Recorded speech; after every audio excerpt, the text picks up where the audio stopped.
மாணவர்கள் அனைவருக்கும் வணக்கம். சயின்ஸ் ரிலேட்டடான கண்டென்ட் ஒன்று பார்க்கலாம். pH ஸ்கேல், pH அளவீடு அப்படிங்கிறது 0 to 14 வரைக்கும் இருக்கும். அதுல 0 to 7 வரைக்கும் இருந்தா அதை ஆசிட், அமிலம் அப்படின்னு சொல்லுவோம்.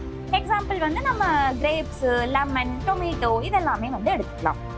இதுவே 7 அப்படின்னா நடுநிலைத்தன்மை உடையது, நியூட்ரல் சொல்யூஷன் சொல்லுவோம். இதுக்கு எக்ஸாம்பிள் வாட்டர் எடுத்துக்கலாம். வாட்டர் நியூட்ரலா இருக்கிறதுனாலதான் நம்மளால எவ்வளவு குடிச்சாலும் குடிச்சுக்கிட்டே இருக்க முடியுது. நமக்கு ஒரு ஹார்ம்ஃபுல்லா இல்லாம கம்ஃபர்டபுளா இருக்கு.